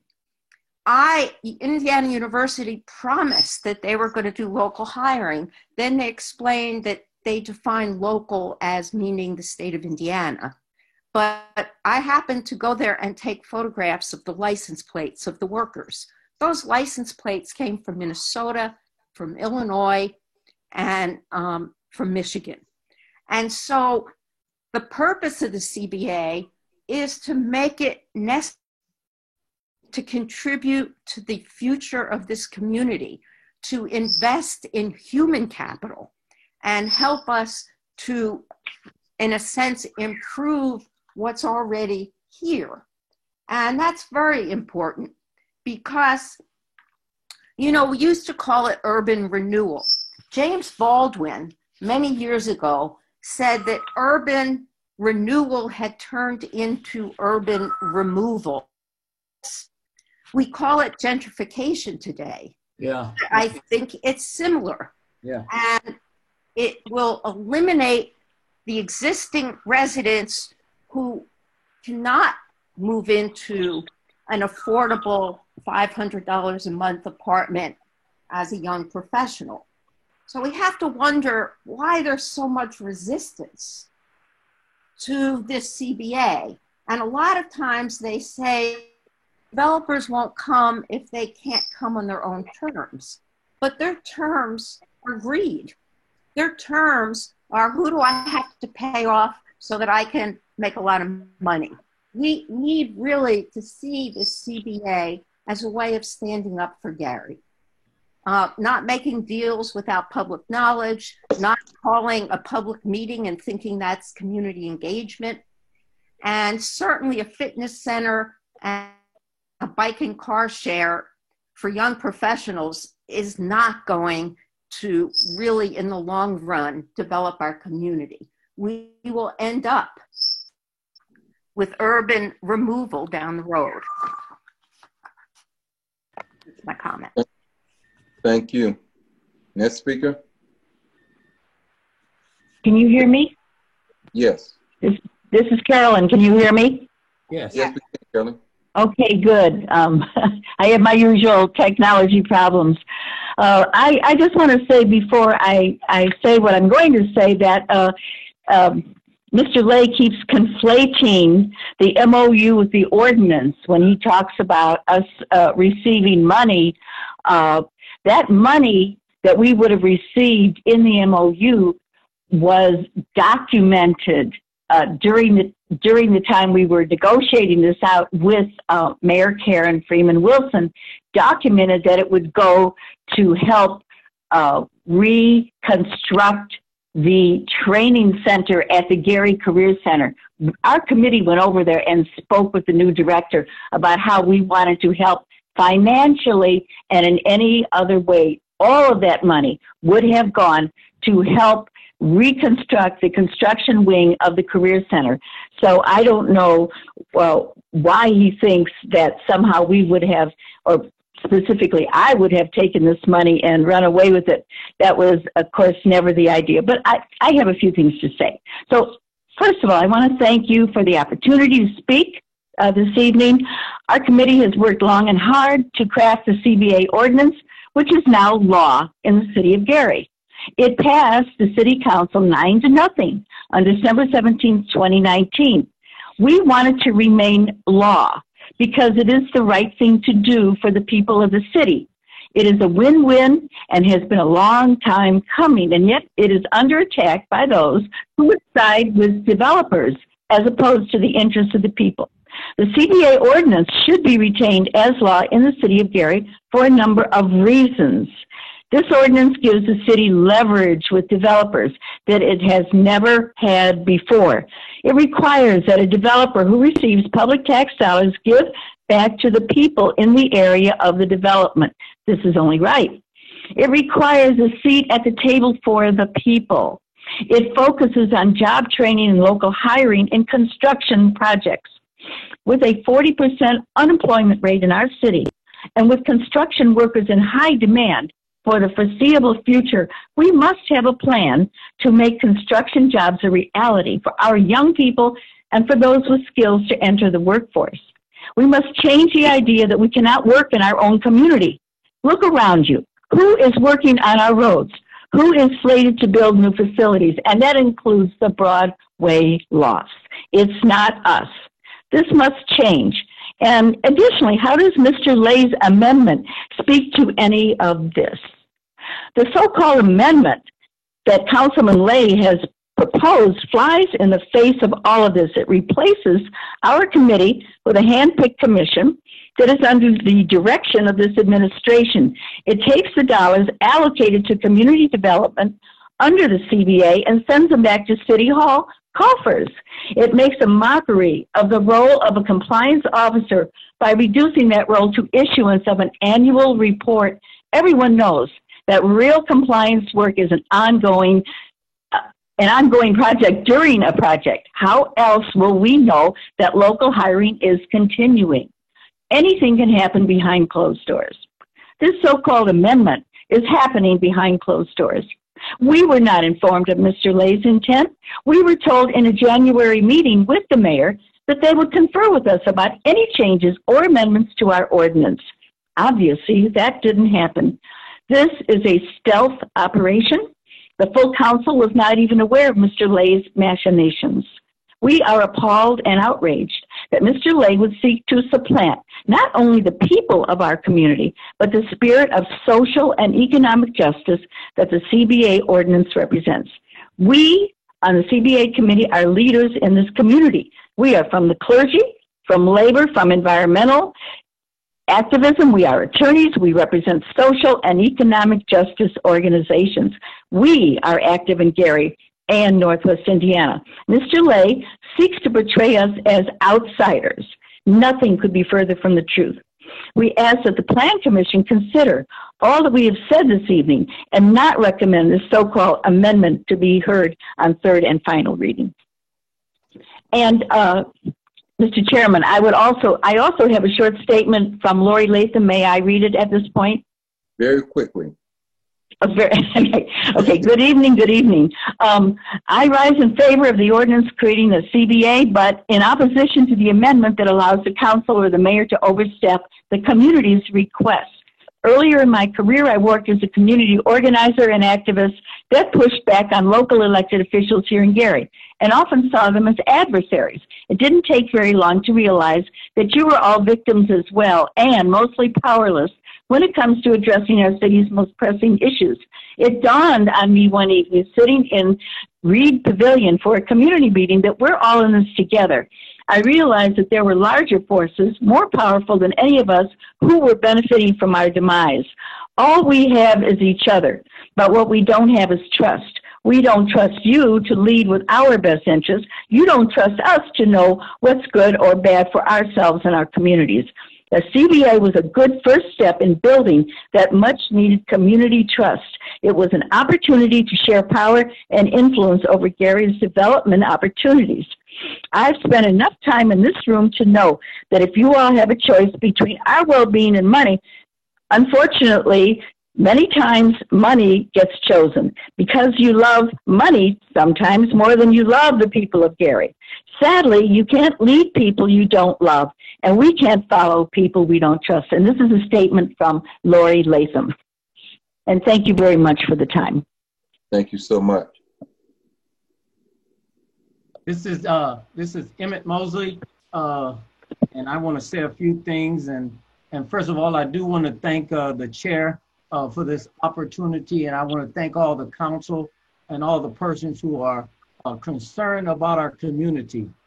And I'm just going to kind of respond also to just a few things because I've been at this community involvement on a very integral level since April 16, 1984, when they were talking in East Chicago about building a central high school. And I was one of the leaders on that issue. I was a community organizer for 20 years until I became a businessman that I am today, the business involvement. But I go around just trying to get information because I want to help our community. I believe in our community. And the councilman talked about this economic development group. And I tried for many years getting information about this economic development group that gets millions of dollars from the city of Gary. And it's a private entity. You can't go to their meetings. You don't know when their meetings are. And maybe the council do get a chance to vote on a point, but you still have no overriding power over them. So they're null and void because the people don't know them. I like to say this also. Gary has a chance to do something unbelievable to impact the history, to pioneer something unbelievable that we've been trying to get at for years. This is not just a random thing to just extemporaneously do. No, we've been working at this for many years. And Gary has been the leader on this local hiring. And we go all the way back to 1983, I think it was, when Newark, New Jersey took this to the Supreme Court. And Gary, they did their ordinance based upon that. And that's how we got it in East Chicago. So that's kind of a background history. I feel, and I love everybody, because I'm a child of God. I love everybody, okay? But sometimes you can't stand some things, and I can't stand what I'm feeling. I'm feeling insulted, and I am righteously indignant. That's a Christian way of saying it. Because bottom line, we are people who are volunteers who have put in time after time, late nights, doing background work. I just came from New Jersey. I drove to New Jersey and drove back to Indianapolis, then up to Gary. And I'm telling you, I saw one African American on all of the construction, because there was nothing but construction from Indianapolis all the way to New Jersey and back and coming up. They're still working on the most major project in Indiana, the area around Lafayette, spending millions of dollars, and nobody looks like me. Okay, right here in Maryville, I've seen one African American on that project. Okay, one. None in Gary. Okay, on 25th, on all the pipe, and that's major. That's major cost when you got to lay pipe, because I'm a former International Labor Union member. So I know a little bit about this. So I'm kind of taken back on the attitude, and it seems like to me that Councilman is putting forth a power grab, taking the power from the citizens, and it seemed like that should not be the headline from Gary, that we're taking from the citizens. It seemed like all the issues of citizen involvement, there's fight back from the city on independent projects run by citizens in Gary. So I don't understand, if we're trying to get equity and justice, how can any council member be against it when we've seen things that just does not help us? The history of these kind of projects, if you do not have the monitors in place. East Chicago had a lady named Frida Dawkins and Fred Vasquez that worked on a daily basis, and they had the organization, the citizens monitoring them. So that's how 50% of the people who built the high school over there were East Chicago residents, and went on and put their families through college, put their families, bought homes because they got a chance to work on those jobs. So I just say to you, reject any chance that anyone wants to change the structure that takes it away from the citizens. Fight for the citizens in this city. That's what Gary has had a history of. We don't allow anyone to change that history. So I say, if citizens are working on these projects, you know, the minimum in many cases is $25, $26. That can do wonders for a family who wants to prosper and live and buy here in Gary. I don't know about these apartments on Broadway. I don't know about that. All I know is that most people are struggling and this pandemic is not helping, and but it has caused people to kind of be unbalanced. And so we need someone fighting for residents to say, we want our residents to be working. I love the fact that everybody wants to work, but when I go to Maryville and where next to my office, I don't see people that look like me working on those major projects. Nowhere but Gary, East Chicago, Hammond, all that they're doing. I don't see anybody that look like me. Okay. All right. Thank you. Thank you. Mr. Chairman. Attorney Lay. Since my name was used frequently, and they're totally at a loss. First of all, I would vote for Professor Needleman to be on this commission. Wouldn't have any problem with that. Wouldn't have. By the way, I worked for Indiana University as a volunteer for 27 years. I'm on the medical scholarship committee. I've been in this town, came here when I was 2, so I wasn't born here. I practiced law here 47 years. And certainly in 1952, under the former Mayor Richard Hatcher, I was appointed to look at the whole union problem. And someone mentioned they were an activist. I'm Zelensky trained myself, so all of that's out of the way now. Again, Saul Alinsky, so I spent a little bit of time in that. I understand activism. What I'm suggesting, and again, I initially said this when we started out, the only thing I'm talking about is Section 2. That's all, Section 2.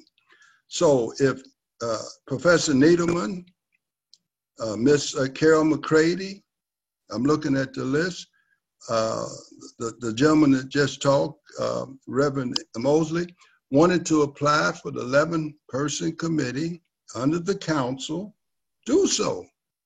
They would just simply have to submit a resume.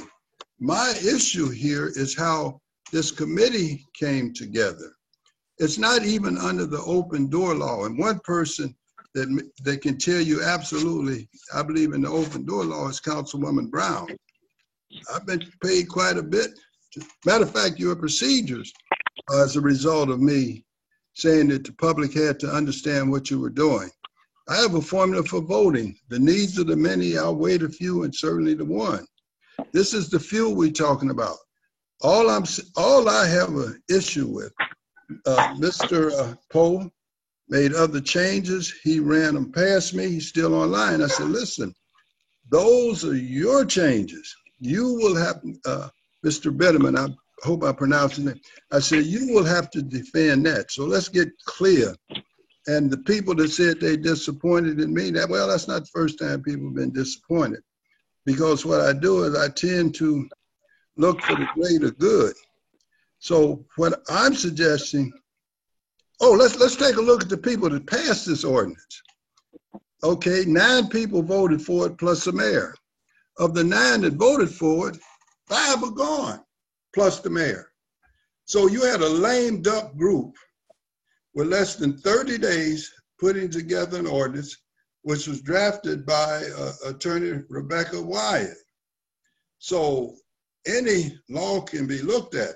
Now, if you don't want to change many of the things that Mr. Poe did, and again, I'm not going to leave him out there by himself. He told me. I told him, and he will verify that or confirm that. You're going to have to defend what you're now saying. All I'm asking the council to do is to allow these same 16 people to apply. They turn in a resume.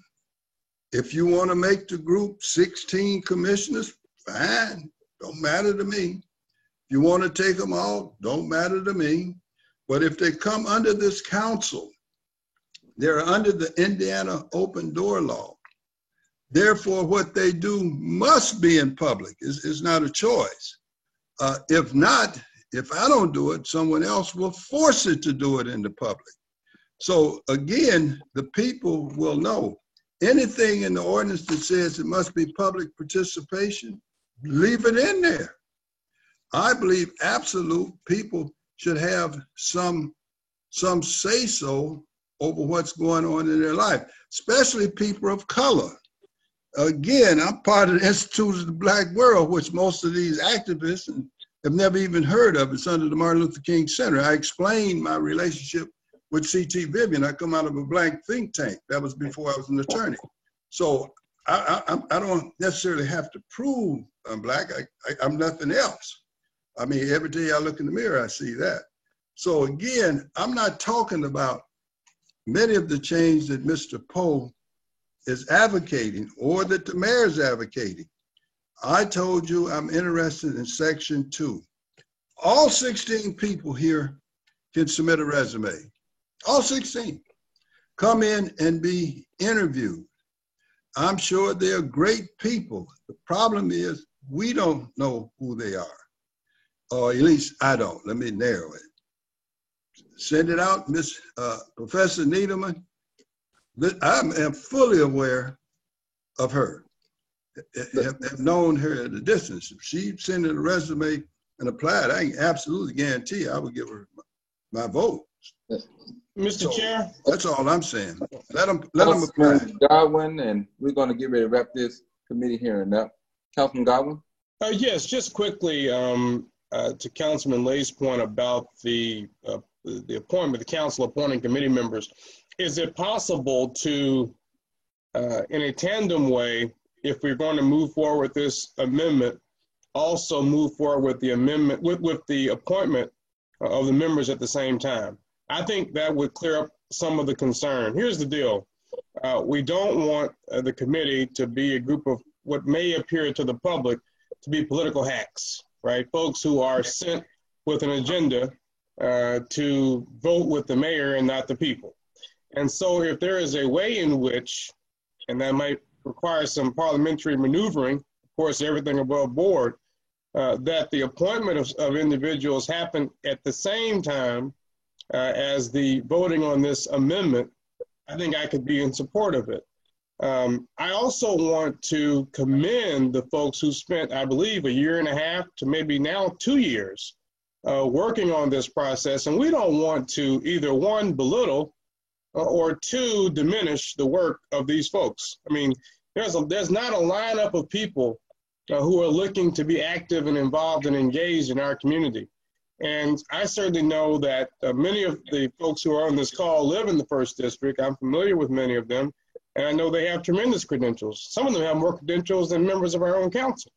So I don't think we want to be castigating, members of the public in terms of their credibility to be community members. I mean, we're not asking them to be the head of redevelopment. We're not asking them to be the mayor. I mean, many of them have more credentials than the mayor. So we're not asking them to serve in a certain position.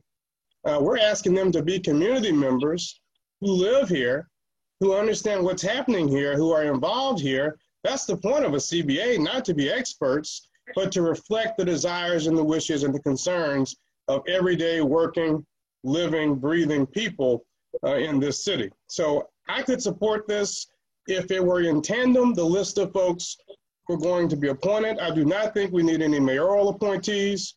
We want to keep this as close to the people. We are the legislative branch, the representative branch, as possible. That is the spirit of a community benefits ordinance. And so if there's a way in which we can do this in tandem, it will have my support as it relates to Section 2. I am totally at a loss for the many, many changes that Mr. Poe, for whom I also have respect, has made. I can't support any of that. And I think that all of that needs serious study and consideration before any of those changes are brought forward. Thank you. Mr. Chairman, just one small point. Somebody accused me of having control. I have about as much control of this as this council as I do sun rising in the morning. Again, if the council wants to leave it as it is, it will not offend me. It really will not. Again, I would not find it offensive.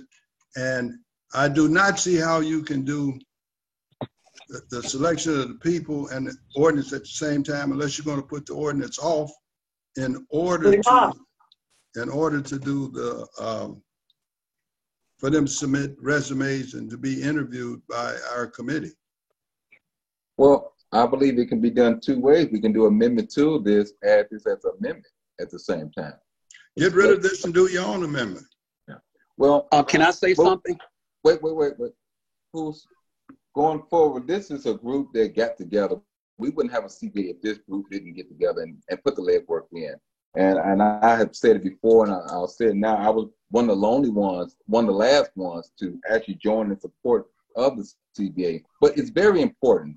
When we look through, and they outline several projects throughout our city, and I'm a contractor, and I see it a lot, that people in our community do not work. We do need our people not just working, but they have to be trained for the jobs. And that was one piece of this CBA that really caught my attention, was the training aspect, because it's definitely a great need for it. But I am for this committee being reappointed.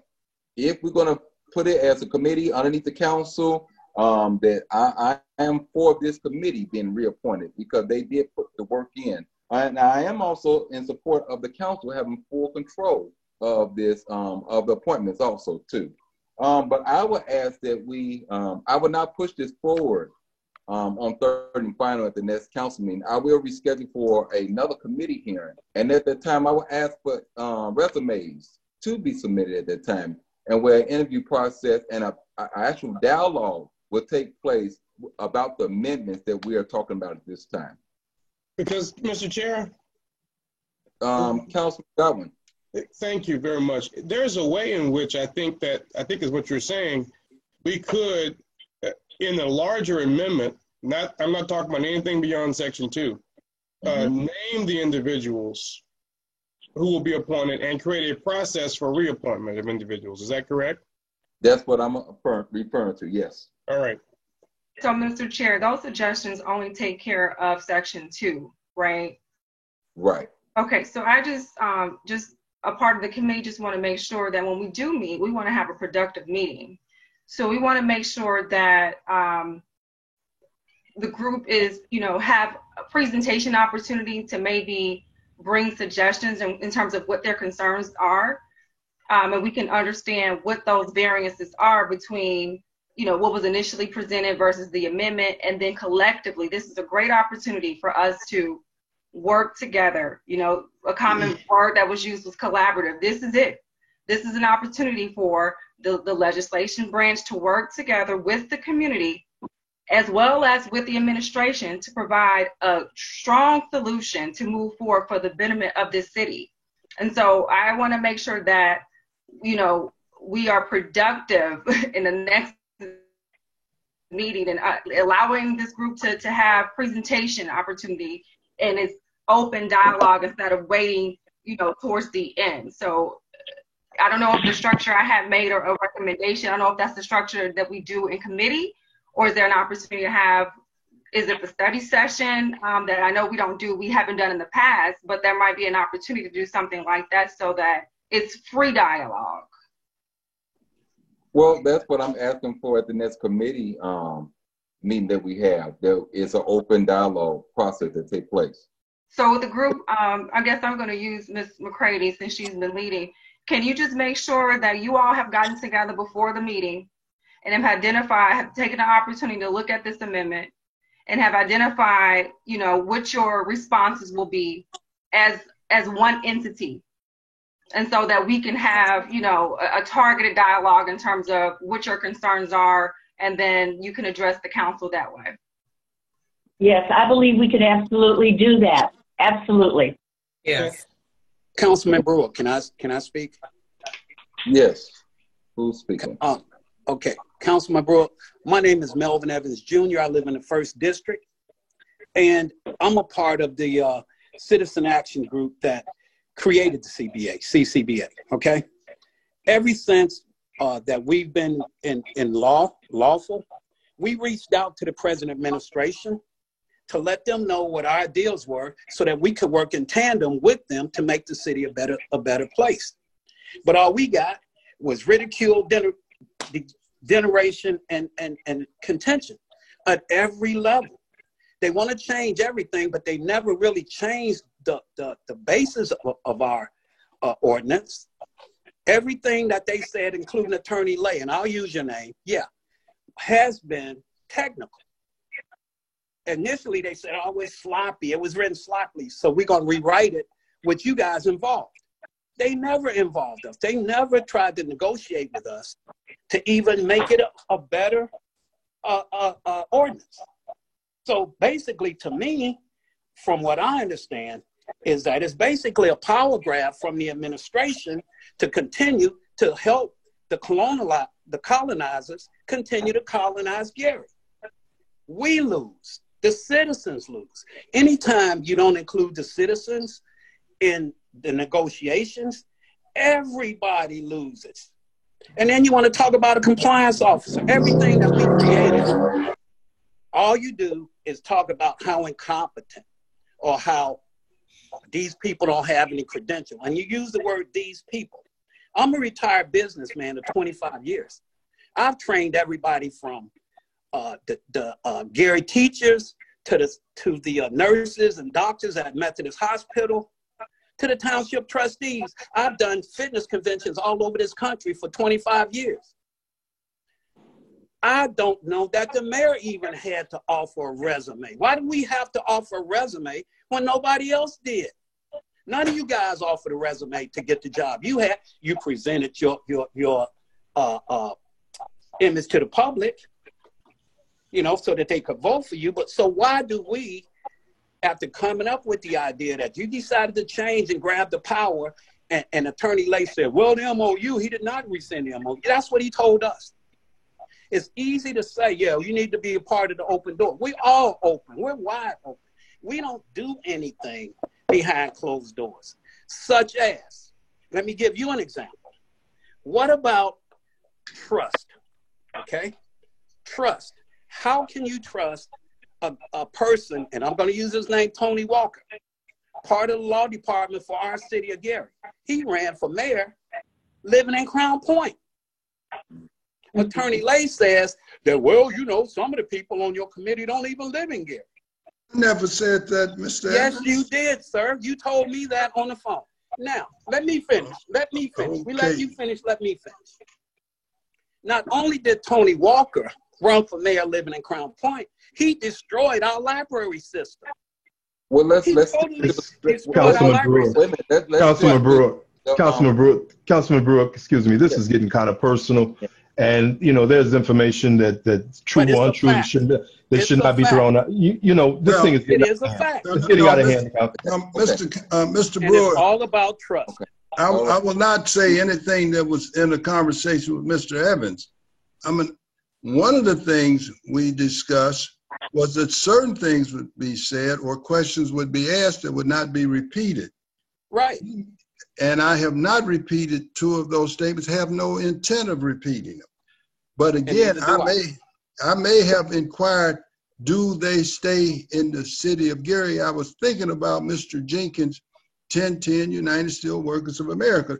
That was my question, not to cast instigation. I am not questioning the resume of anyone. But again, I did submit my resume to the public. That's all I'm asking for. But again, I thought we had when I asked that question about where people was living, I thought that was a private question, but apparently it was not. Well then, you know what? I apologize to you. Yes, because you know, you said something, I told you I wouldn't repeat it, two of them. I said I would not. Right, and I have not repeated those either. Yeah. So not okay. The only thing I'm saying, that's okay. Okay. Mr. Chairman, why don't we just put it on the agenda, vote it up and down, and get it out of the way? Well, no, I prefer bringing it back to committee and we deal with some things inside, because there are some valid points there that you brought up that does need to happen. And if it's not a 501c3, and if it's I think you said a C4, C4, 501c4, I think that's valid, that we need to look at those things. So there are some things that we need to discuss and need to hammer out to make sure we are going forward correctly. So I would ask that we will bring this back to committee, and I would not allow this to go forward on third and final.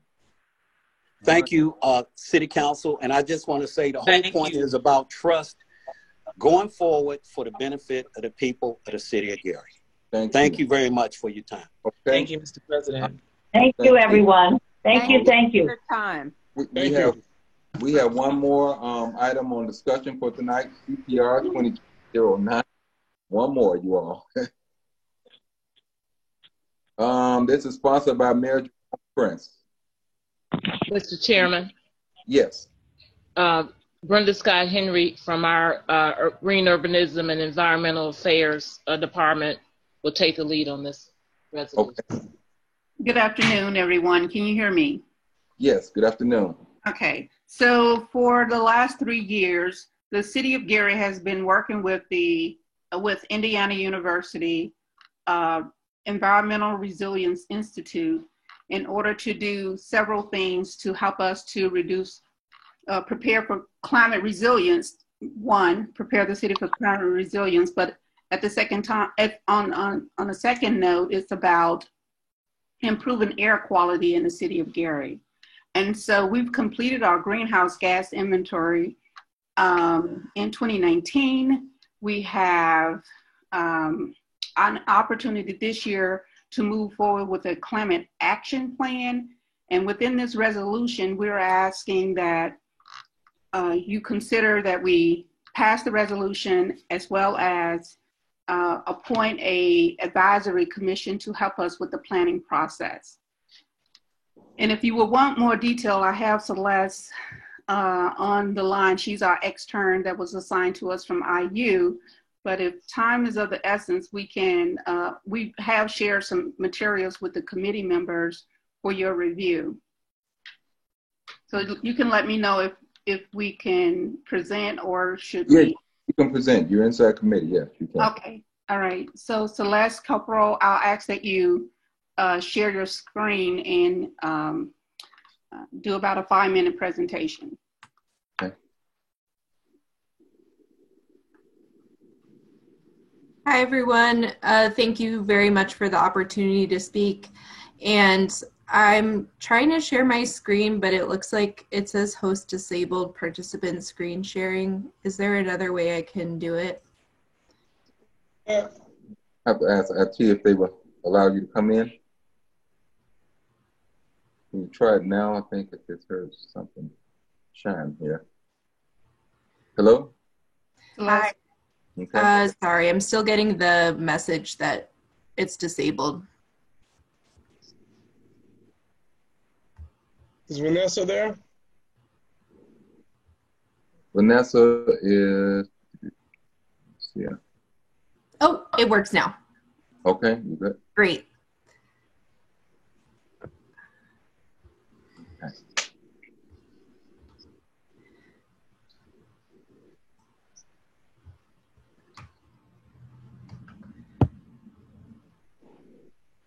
Okay. So again, thank you very much for the opportunity to present about the proposed climate resolution. My name is Celeste Copperell. I'm the sustainability intern with the Office of Sustainability and Environmental Affairs. And for the presentation, I will keep it short because I know we're low on time. I'll go over a little bit of background, go over the resolution quickly, talk about climate action plans and specific impacts on the City of Gary, as well as briefly touch on the greenhouse gas inventory that Director Scott Henry mentioned, and wrap it up with next steps and questions. And if anyone has questions during the presentation, feel free to let me know. So some background on the resolution. In 2017, former Mayor Freeman Wilson signed the Global Covenant of Mayors for Climate and Energy Agreement. And then last summer, the greenhouse gas inventory of the city was conducted. And this summer, the mayor is co-sponsoring this climate resolution, which would commit the city to reducing its greenhouse gas emissions in accordance with the Climate Mayors Agreement. And we would like for the council to be a key stakeholder and partner in this process. So this resolution is an important first step in this climate action process. The resolution calls for the city to reduce its emissions agreed to by the U.S. Conference of Mayors by 45% of 2010 levels by 2030.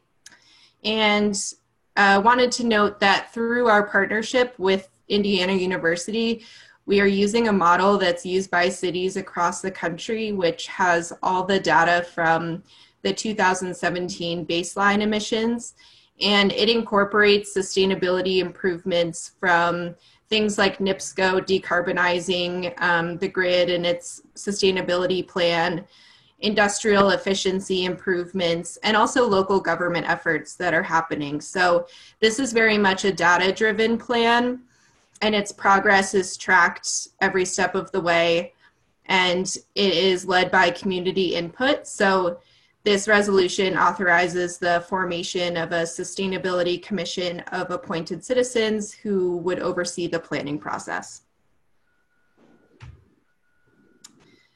A climate action plan is essentially a document that is adopted by a municipality to achieve climate-related goals. And its two outcomes are to reduce emissions and generate cost savings through efficiency while creating low carbon communities. And the second is to focus on adapting to the impacts of climate change that are occurring now, and those that will occur later. Many municipalities across the US are committed to climate action planning, and this map shows that there are a lot of cities doing the work, and there are also many more that are not pictured. And within Indiana, there are 10 or so different cities who are developing climate action plans as well. The climate action plan highlights the activities that are already taking place in the city and quantifies the emissions reduction of these activities. So some of the example greenhouse gas emissions reductions include increasing sustainable food procurement, water efficiency through things like rain barrels, expanding public transit, bike use. So these are very much similar to strategies that are outlined in the comprehensive plan as well as other plans that the city has. But it definitely also suggests additional strategies, and it includes community input on how these efforts can be broadened. So really quick, why this is important to the city of Gary. Currently, the city experiences about 22 days of extreme heat events when the temperature reaches 90 degrees.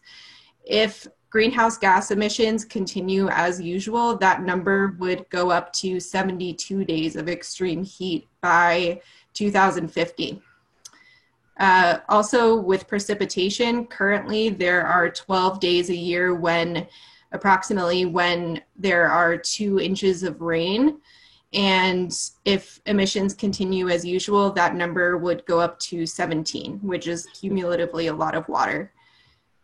So some of the impacts of the extreme heat include higher ozone levels, which is dangerous to health, infrastructure stress by cracking asphalt due to heat, and also health impacts and safety, and increased costs of air conditioning due to extreme heat, and potential power outages associated with that. And then additional climate change impacts include, from precipitation, include decrease to water quality due to water runoff, more rain and snow, and also poor water quality due to overflowing sewer systems. And this is a snapshot of the greenhouse gas emission inventory that was done in 2019. It shows, which isn't surprising, that 90% of community emissions were from industry, but it also highlights specific areas where the city can really make improvements in terms of, for example, waste. The municipal solid waste that was generated by the community was about 9,600 tons in 2017, and 90% of it was sent to the landfill. So there are a lot of areas in which the city can coordinate with residents in this climate action planning process to create improvements. in its carbon footprint. And so, Celeste, one of the disclaimer in this data is that transportation data was not used in order to produce the greenhouse gas emissions, meaning that because Gary is situated in high traffic, it's a high traffic area, that information was not available to us through NDOT. Thank you, Brenda. And this is the local government greenhouse gas emissions inventory. As you can see, solid waste is the largest emissions factor, and that amount was about 8,000 tons in 2017. So, quick overview of next steps in the planning process. We would like to align with and build off the comprehensive plan and create various working groups surrounding these environmental strategies, from transportation to blight elimination, land use, and then have focus groups and larger town hall meetings to solicit input from citizens on specific strategies that should be included in the plan. And of course, these will be virtual meetings that we will hold. And here is the timeline. The completed draft of the plan is expected by August, with a completion date by the end of 2021. And at this time, we will take any questions that you have. Thank you for your time. Thank you. At this time, I entertain questions by council members. One of my main questions was, how were you expecting us to assist? But you answered that inside the presentation. I do appreciate it. Yes. There's no question by council members. Thank you all. We look forward to seeing you at the next council meeting, where we will move on this on third and final. Okay. So if there is if the council is in support of this, we would like to release have a press release, and we would like to have comments from the council. Okay. And we will get with you in order to do that. Okay. Mr. Chair. Yes, Councilman Godwin. Can they email the presentation? Yes. All right, thank you. We'll make sure everyone gets a copy. Okay. Is there anyone else? Okay. Thank you all for joining us. This will conclude the Planning and Development Committee meeting today. Look forward to seeing everyone at the council meeting.